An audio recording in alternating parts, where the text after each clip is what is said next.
물론 우리가 지난 성구 영신 예배에서 새해의 첫 시간을 하나님께 올려드렸습니다. 그리고 오늘은 신년의 첫 번째 주일이라는 의미로서의 신년 주일이 되는 겁니다.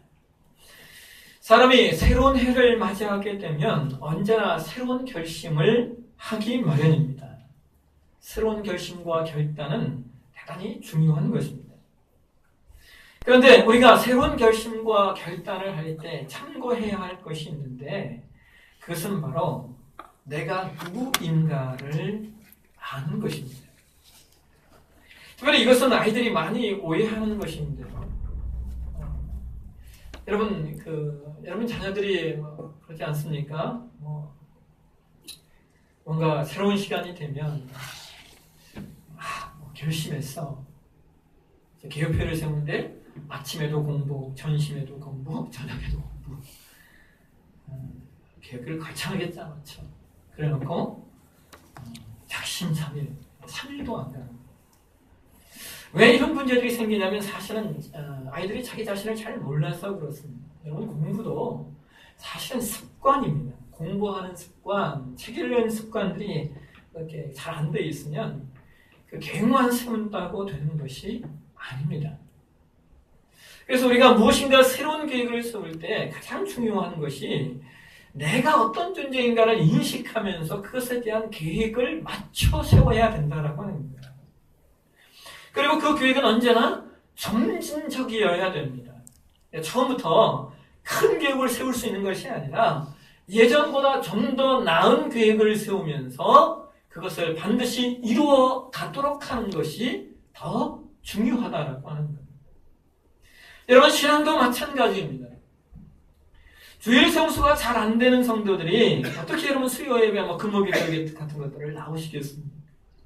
먼저 주일 성수를 온전히 하는 것, 그것이 목표가 되셔야 되고요.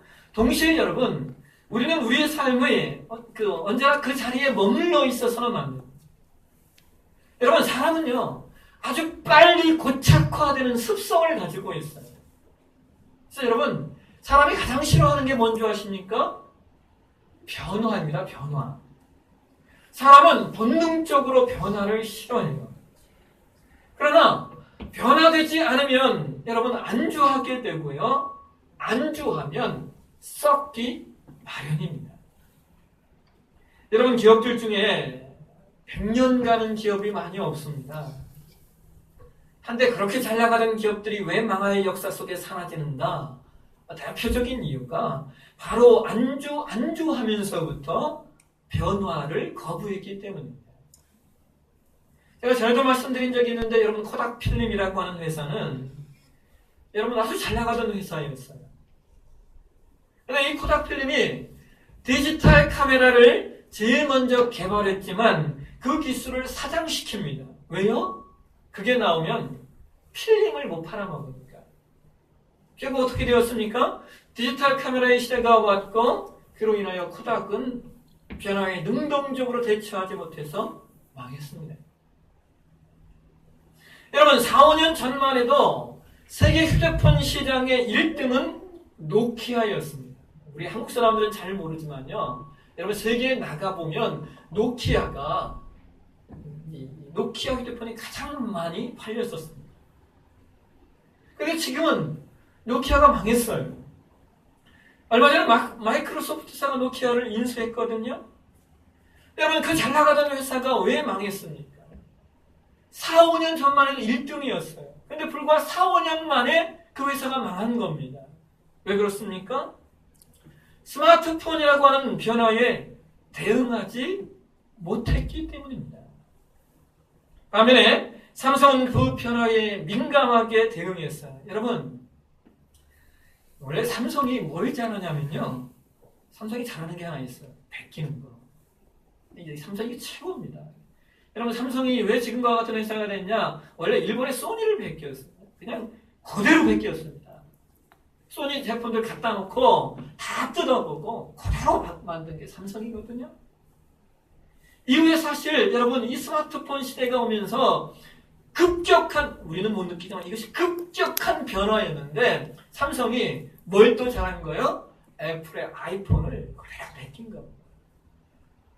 근데 여러분, 베끼는 것도 능력입니다. 왜냐하면 인간이 할 수 있는 창조는 모방을 통한 창조이기 때문입니다. 모방은 또 다른 창조이기 때문입니다.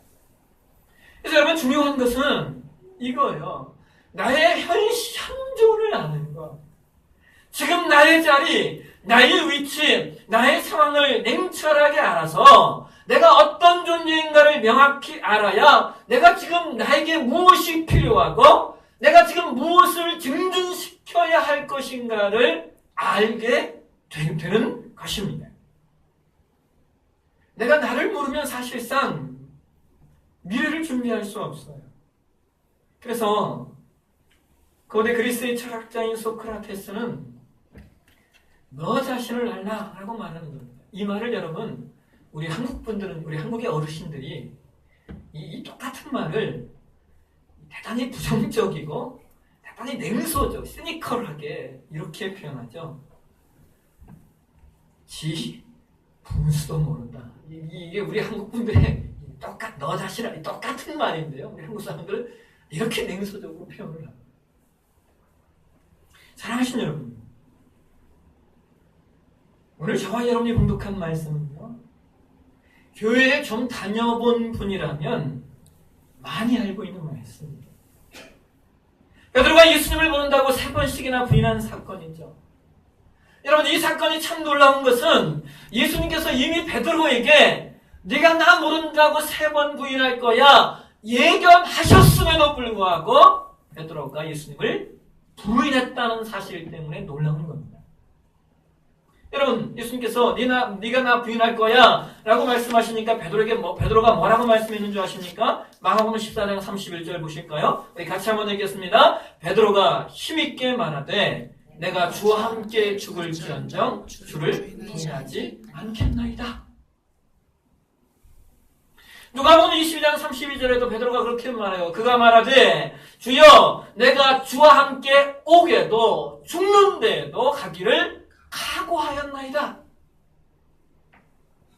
내가 주와 함께 죽을지언정 주를 부인하지 않겠습니다. 내가 주와 함께 오게도 가고 죽는 데에도 함께 가기를 각오했습니다. 여러분, 이 얼마나 멋지고 위대한 일사각오의 신앙입니까? 그런데 막상 위기의 자리에 서게 되니까 그는 오늘 본문의 17절이 말하는 것처럼 문지키는 계집종의 질문에 아니라 나는 예수의 제자가 아니라 라고 부인하는 겁니다. 그런데 여러분, 우리가 오늘 본문을 좀 더 심도 깊게 살펴보시면 본문의 상황이 베드로가 예수님을 부인할 만큼 그렇게 절박한 상황도 아니었다는 거예요. 다시 말하면 당시의 상황이 예수님의 제자라고 하는 것 때문에 생명의 위협을 가져올 만한 상황이 아니었다는 겁니다. 여러분, 왠지 아십니까? 여러분, 만약 베드로가 예수님의 제자라고 하는 것 때문에 붙잡힐 것 같았으면 이미 로마의 군병과 대제사장의 하속들이 예수님을 붙잡으러 왔을 때 그때 붙잡혔어야 됩니다. 그때 예수님을 붙잡으러 왔던 군병들이 여러분 대략 600명 정도 된다고 학자들은 말하고 있어요. 여러분, 600명이 11명 못 잡겠습니까? 더군다나 베드로는 어땠어요? 칼을 빼들어서 대제사장 종의 말고의 귀를 쳐서 떨어뜨렸던 사람입니다. 잡을 것 같았으면 베드로가 맨 처음 잡혔을 겁니다. 또 오늘 본문을 보시면 여러분, 베드로가 지금 어디에 있는 거예요? 지금 베드로가 어디에 있는 겁니까? 대제사장의 집 뜰에 있는 거예요. 15절에 보시면 예수님께서 대제사장이었던 안나스의 집에 끌려가시는 것을 보고 누구와 따라가요? 베드로와 또 다른 한 제자가 따라갑니다.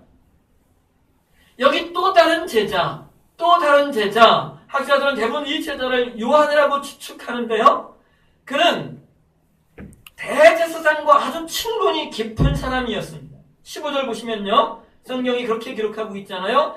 이 제자는 대제사장과 아는 사람이라 라고 기록하고 있어요. 여러분, 여기 이 아는이라고 하는 단어가 해가고 원어에 보게 되면 이 단어가 기노스토스라고 하는 단어예요. 기노스토스. 이 단어는요, 아주 친밀한 관계에 사용되는 단어입니다. 그러니까 이 또 다른 제자 요한은 대제사장과 아주 친밀한 관계였기 때문에 그는 스스럼 없이 대제사장의 관저에 들어갔는데 16절에 보시면 베드로는 어디에 있어요? 문 밖에 서 있는 겁니다. 그것을 보고 그 또 다른 제자 요한이 문지키는 종에게 시켜서 베드로를 대제사장의 관저 안으로 들어오도록 이렇게 만듭니다. 그렇게 해서 베드로가 지금 대제사장의 집안 뜰에 들어온 거예요. 근데 여러분 재밌는 것이 17절을 보실까요? 17절을 보시면 문지키는 여종이 베드로에게 이렇게 질문을 합니다. 여러분 같이 한번 읽어보실까요? 문지키는 여종이 베드로에게 말하되 너도 이 사람의 제자 중 하나가 아니냐 하니 그가 말하되 나는 아니라 하고.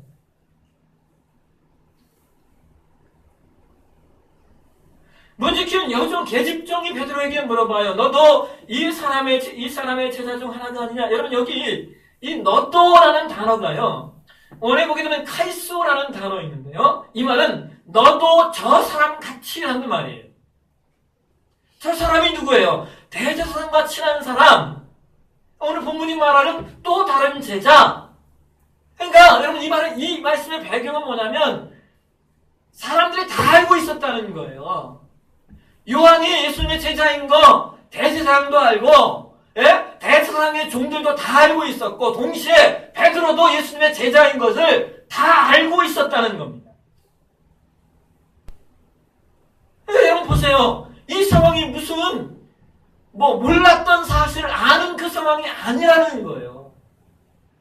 그 상황 속에 너도 저 사람과 똑같은 제자 아니냐? 이 물어본 게 이게 무슨 생명의 위협이에요.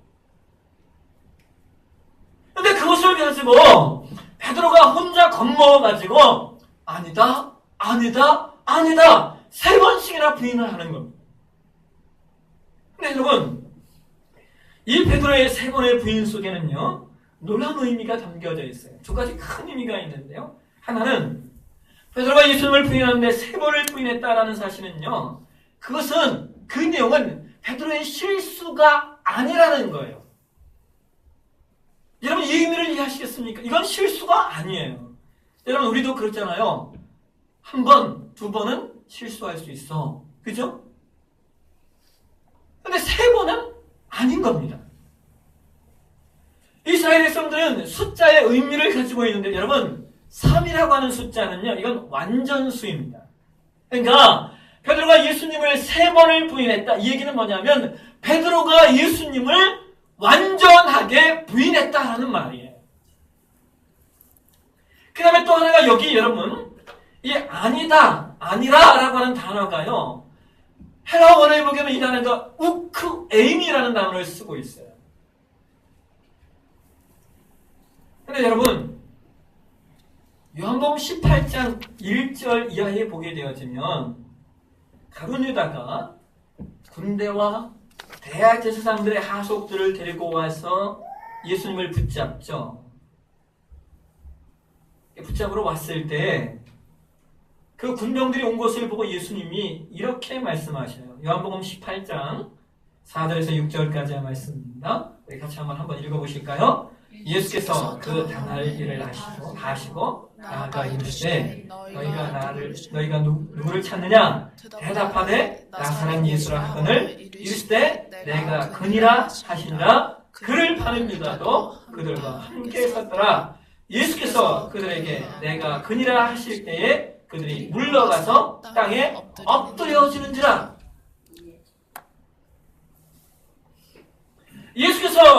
예수님께서 누굴 잡으러 왔냐 물어보니까 그들이 나사렛 예수라라고 얘기해요. 그러니까 예수님 뭐라고 말씀하셔요? 내가 그니라. 근데 여러분 내가 그니라라고 하는 말을 들은 그들의 반응이 어때요? 6절에 보면 그들이 물러가서 땅에 엎드려지는지라. 여러분 왜 그들이 내가 그니라라는 말씀을 듣고 놀라서 뒤로 물러가 땅에 엎드려졌을까요? 여러분 이상하잖아요. 왜 내가 그니라라는 말을 들었는데 그들이 그 600명의 관속들이 놀라서 뒤로 물러가 땅에 왜 엎드려졌냐는 거예요. 헬라어 원어에 보게 되면 이게 에고에이미라는 단어예요.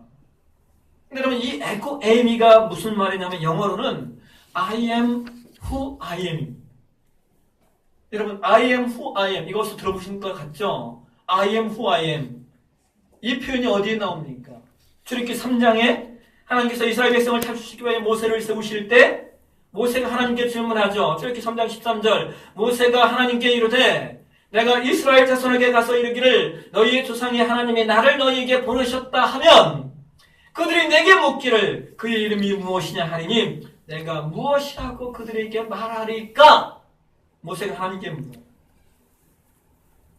근데 하나님이 뭐라고 말씀하신 줄 아십니까? 14절 보실까요? 출애굽기 3장 14절 말씀 우리 한번 같이 읽도록 하겠습니다. 하나님이 모세에게 이르시되 나는 스스로 있는 자이라 또 이르시되 너는 이스라엘 자손에게 이같이 이르기를 스스로 있는 자가 나를 너희에게 보내셨다 하라.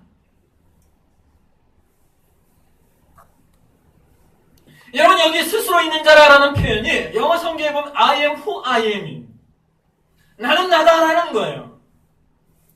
여러분 다시 요한복음 18장으로 돌아오시면 지금 군병들이 예수를 잡으러 와서 나사렛 예수가 어디 있냐? 그러니까 예수님 뭐라고 말씀하셔요? 에고에이미. 이 말은 뭐냐면 너희들이 지금 잡으러 온 내가 하나님이다. 너희들은 지금 하나님을 잡으러 왔다 말씀하니까 그들이 놀라서 뒤로 물러나 엎드려지는 거예요. 그런데 여러분 지금 보십시오. 지금 또 베드로가 뭐라고 말하고 있어요? 우크에이미 나는 아니라 내가 아니라. 여러분 요한복음은 지금 이 사건 속에서 예수님과 베드로의 모습을 대비시키고 있는 거예요. 예수님은 내가 그로다 라고 말씀하시지만 베드로는 내가 아니라 라고 말하고 있는 겁니다. 이것은 극도의 긍정과 극도의 부정이 대비되는 겁니다. 하나님은 영원한 긍정이시고 인간은 영원한 부정일 수밖에 없다는 그 대비예요. 그래서 여러분 오늘 본문이 우리에게 말하고 싶은 것은 인간은 모두 베드로와 같은 존재라는 거예요. 인간은 모두 베드로처럼 부인할 수밖에 없어요. 여러분 이 중에 예수 믿을 때 처음에 예수 믿을 때 여러분 복음 앞에 긍정적이었던 분들 계십니까? 물론 태어나보니까 내가 예수 믿는 사람이었더라 이런 분들은 그렇지 않을 수도 있겠지만 대부분의 사람들은 복음 앞에 부정적일 수밖에 없어요. 이것이 인간의 본연적인 모습입니다. 그래서 여러분 역사를 살펴보면 역사 안에서 만들어지는 모든 철학과 과학은 모두 다 기독교 신앙 하나님을 떠나기 위해서 발전이 됩니다. 모든 역사와 철학과 과학이 하나님을 떠나기 위해서 발전된다니까요. 자, 여러분 하나님이 세상을 주관해가는 분이 아니라 인간이 세상을 주관해가는 존재라고 하는 것을 증명해야 돼요. 그래서 16세기 이후에 모든 철학은 다 어디로 가요? 다 인본주의로 가는 거예요. 인본주의. 그럴 수밖에 없는 것이 그들에겐 하나님이 없잖아요. 남은 것이 인간밖에 더 있습니까? 그러니까 인간의 힘, 인간의 이성, 인간의 자율이 강조되는 겁니다. 여러분 한번 생각해 보세요. 아무리 위대한 철학도요 100년이 가지 못합니다. 철학의 큰 물줄기는 100년에 한 번씩 꼭 다 바뀌었어요. 철학의 작은 물줄기는 수시로 바뀌어요. 왜 그럴까요? 왜 바뀔까요? 이유는 간단합니다. 완전하지 않기 때문인 거예요. 여러분 과학은 어떠신가요? 그렇게 하나님이 없다라고 하는 것을 과학이 얼마나 증명하려고 했었습니까? 나온 게 진화론 아닙니까? 근데 여러분 오늘날 과학이 발전되면 발전될수록 과학자들이 이렇게 말해요. 뭔가 있다라고 이야기해요. 현대과학의 기본 전제가 무신론인데 자꾸 가면 갈수록 뭔가가 있다로 가고 있어요. 여러분, 대표적인 내용이 제가 자주 말하는 시계공 논쟁, 지적 설계입니다. 과학이 발달되면서 보니까 우주만물이 장난이 아닌 거예요. 진화에 의해 자연스럽게 만들어지기에는 그 우주만물이 너무나 복잡하고 너무나 완벽한 조화를 이루고 있는 겁니다. 그럼에도 불구하고 세상은 여전히 하나님께로부터 떠나라고 할 것입니다. 이것이 타락한 인간의 본성이기 때문입니다.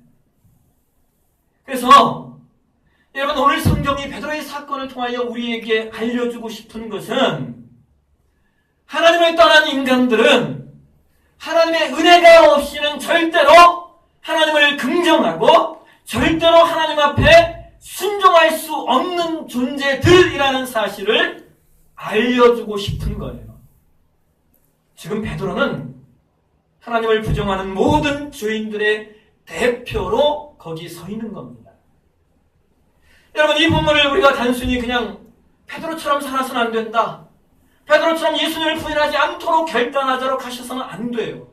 이 본문은 우리가 어떤 존재인가, 내가 누구인가, 우리의 위치와 우리의 현실을 다시 한번 각성하며 우리가 지금 무엇으로 말미암아 이 자리에 서 있는가를 확인시키시는 말씀입니다. 결국 우리는 베드로처럼 우크에미, 예수님을 모른다고 완전하게 부정할 수밖에 없는 존재인데, 그런 우리를 하나님께서 찾아오셔서 예수 믿고 하나님의 자녀가 되게 하셨다는 이 놀라운 은혜, 이 놀라운 축복을 깨달아 아셔야 된다는 겁니다. 그래서 여러분, 베드로의 결론이 이렇게 끝날 수밖에 없는 거예요. 요한복음 21장 15절 이하에 보시면 예수님께서 베드로에게 물으셔요. 요한의 아들 시몬아, 네가 이 사람들보다 나를 더 사랑하느냐? 여러분, 부활하신 예수님께서 베드로를 찾아가서 이 질문을 몇 번 하십니까? 여러분 기억하시나요? 네가 나 사랑하느냐? 이 질문을 예수님께서 베드로에게 3번 하셔요. 여러분, 이 질문의 의도를 이해하시겠습니까? 3번 완전하게 부인했던 베드로를 3번 완전하게 긍정하고 인정하는 베드로로 만들어 가시는 거예요. 여러분, 놀라운 것은요, 오늘 본문 요한복음 18장 18절에 보시면 베드로가 예수님을 부인하는 과정에서 추우니까 어떻게 행하고 있습니까? 요한복음 18장 18절 보실까요? 같이 읽겠습니다. 시작. 그때가 추운 거로 종과 아랫사람들이 불을 피우고 서서 쬐니 베드로도 함께 서서 쬐더라. 여러분, 이것이 베드로가 예수님을 3번 완전하게 부인하는 그 과정의 배경인데요.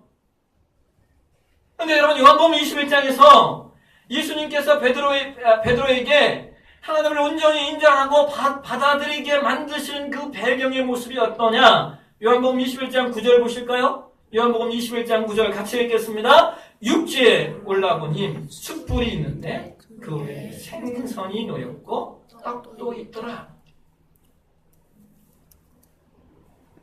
여러분, 여기 요한복음 21장 9절에 이 숯불이라는 단어가 원어의 안드라키아라는 단어인데요.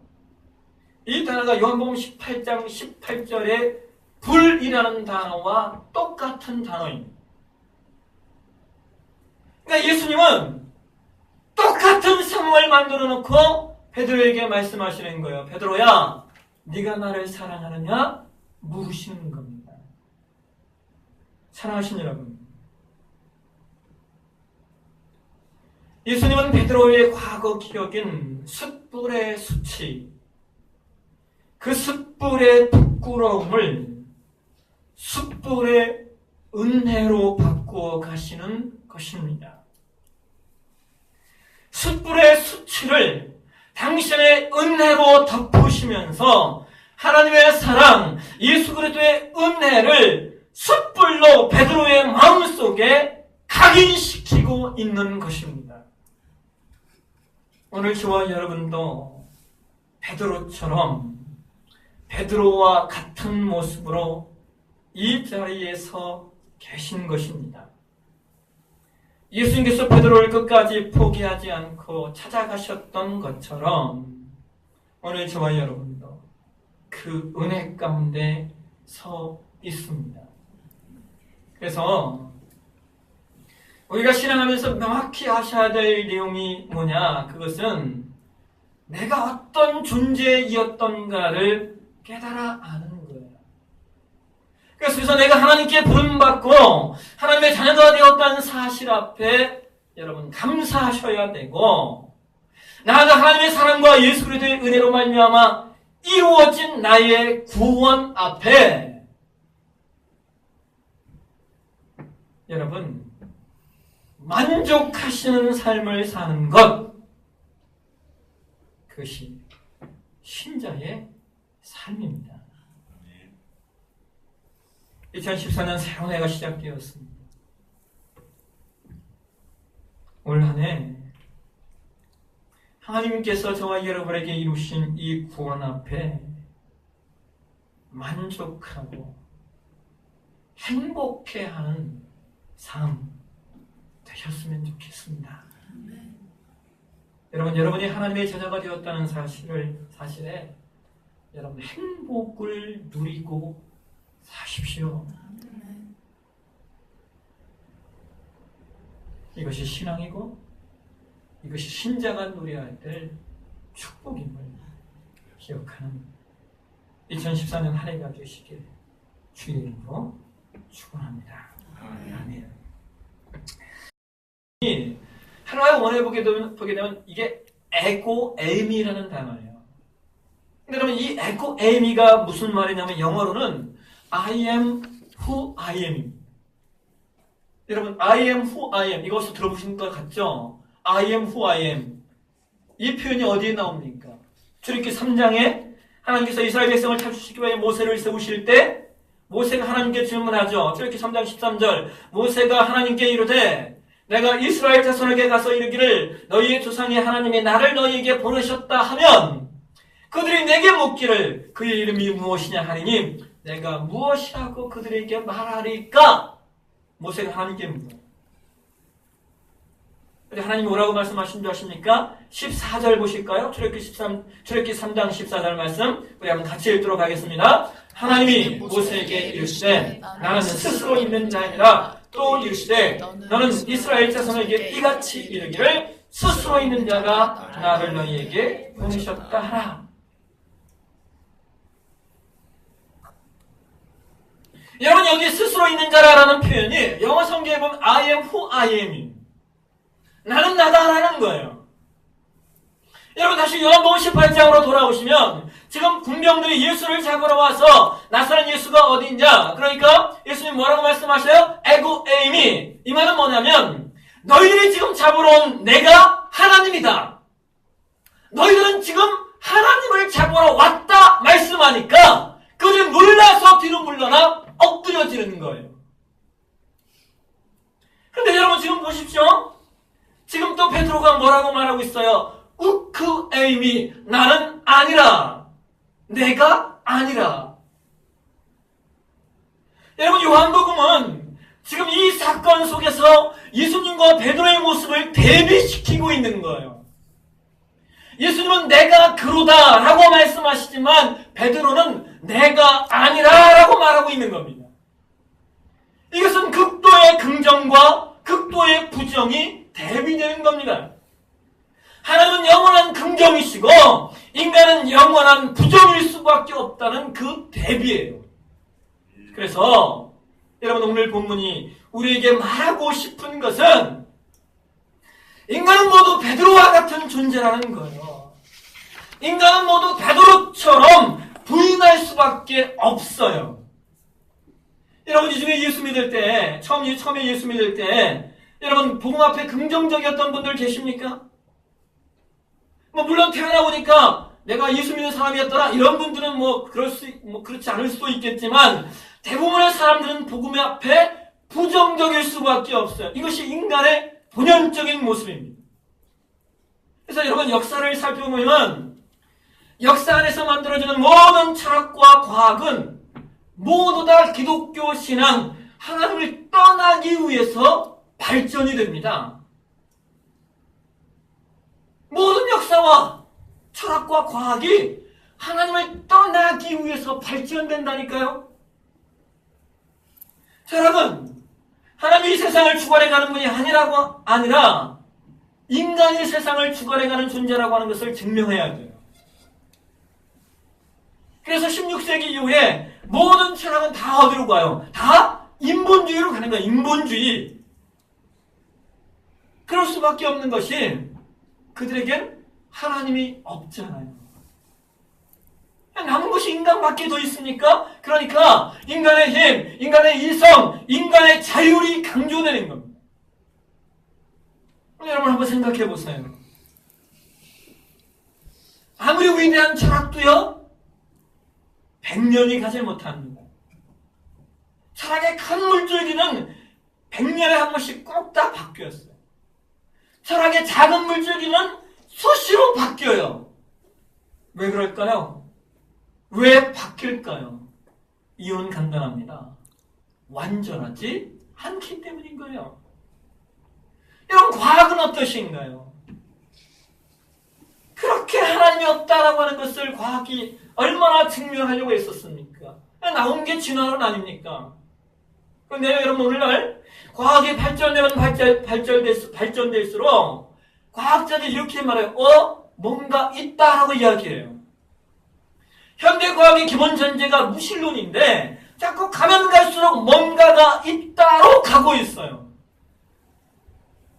여러분, 대표적인 내용이 제가 자주 말하는 시계공 논쟁, 지적 설계입니다. 과학이 발달되면서 보니까 우주 만물이 장난이 아닌 거예요. 진화에 의해 자연스럽게 만들어지기에는 그 우주 만물이 너무나 복잡하고 너무나 완벽한 조화를 이루고 있는 겁니다. 그러나 그럼에도 불구하고 세상은 여전히 하나님께로부터 떠나라고 할 것입니다. 이것이 타락한 인간의 본성이기 때문입니다. 그래서 여러분, 오늘 성경이 베드로의 사건을 통하여 우리에게 알려주고 싶은 것은 하나님을 떠난 인간들은 하나님의 은혜가 없이는 절대로 하나님을 긍정하고 절대로 하나님 앞에 순종할 수 없는 존재들이라는 사실을 알려주고 싶은 거예요. 지금 베드로는 하나님을 부정하는 모든 죄인들의 대표로 거기 서 있는 겁니다. 여러분, 이 본문을 우리가 단순히 그냥 베드로처럼 살아서는 안 된다, 베드로처럼 예수님을 부인하지 않도록 결단하도록 하셔서는 안 돼요. 이 본문은 우리가 어떤 존재인가, 내가 누구인가, 우리의 위치와 우리의 현실을 다시 한번 각성하며 우리가 지금 무엇으로 말미암아 이 자리에 서 있는가를 확인시키시는 말씀입니다. 결국 우리는 베드로처럼 우크에미, 예수님을 모른다고 완전하게 부정할 수밖에 없는 존재인데, 그런 우리를 하나님께서 찾아오셔서 예수 믿고 하나님의 자녀가 되게 하셨다는 이 놀라운 은혜, 이 놀라운 축복을 깨달아 아셔야 된다는 겁니다. 그래서 여러분, 베드로의 결론이 이렇게 끝날 수밖에 없는 거예요. 요한복음 21장 15절 이하에 보시면 예수님께서 베드로에게 물으셔요. 요한의 아들 시몬아, 네가 이 사람들보다 나를 더 사랑하느냐? 여러분, 부활하신 예수님께서 베드로를 찾아가서 이 질문을 몇 번 하십니까? 여러분 기억하시나요? 네가 나 사랑하느냐? 이 질문을 예수님께서 베드로에게 3번 하셔요. 여러분, 이 질문의 의도를 이해하시겠습니까? 3번 완전하게 부인했던 베드로를 3번 완전하게 긍정하고 인정하는 베드로로 만들어 가시는 거예요. 여러분, 놀라운 것은요, 오늘 본문 요한복음 18장 18절에 보시면 베드로가 예수님을 부인하는 과정에서 추우니까 어떻게 행하고 있습니까? 요한복음 18장 18절 보실까요? 같이 읽겠습니다. 시작. 그때가 추운으로 종과 아랫사람들이 불을 피우고 서서 쬐니 베드로도 함께 서서 쬐더라. 여러분, 이것이 베드로가 예수님을 3번 완전하게 부인하는 그 과정의 배경인데요. 그런데 여러분, 요한복음 21장에서 예수님께서 베드로에게 하나님을 온전히 인정하고 받아들이게 만드신 그 배경의 모습이 어떠냐? 요한복음 21장 9절 보실까요? 요한복음 21장 9절 같이 읽겠습니다.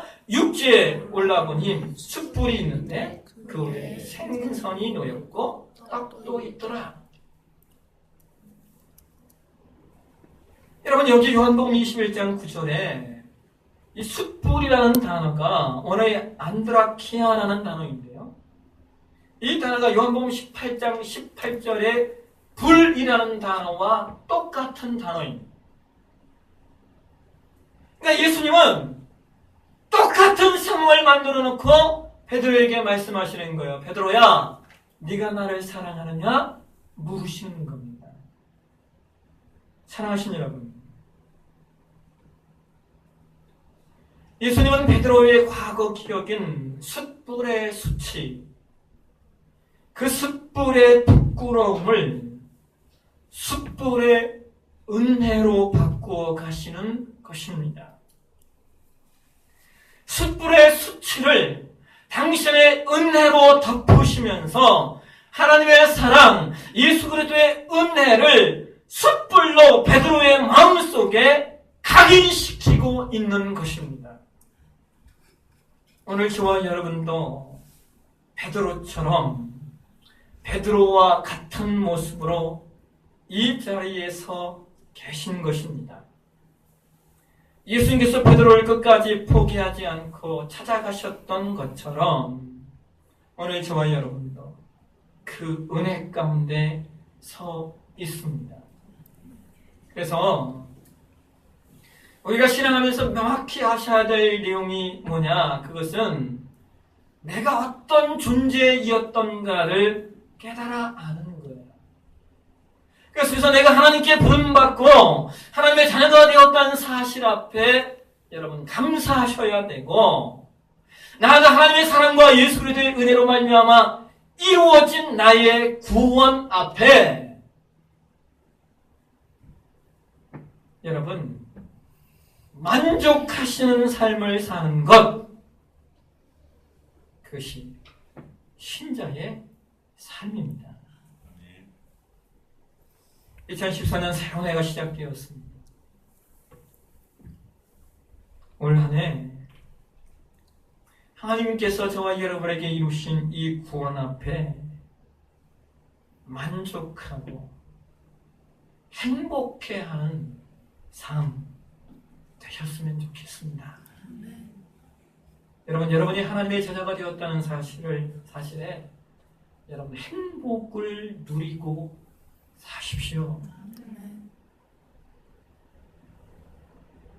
이것이 신앙이고 이것이 신자가 누려야 될 축복임을 기억하는 2014년 한 해가 되시길 주의 이름으로 축원합니다. 아멘.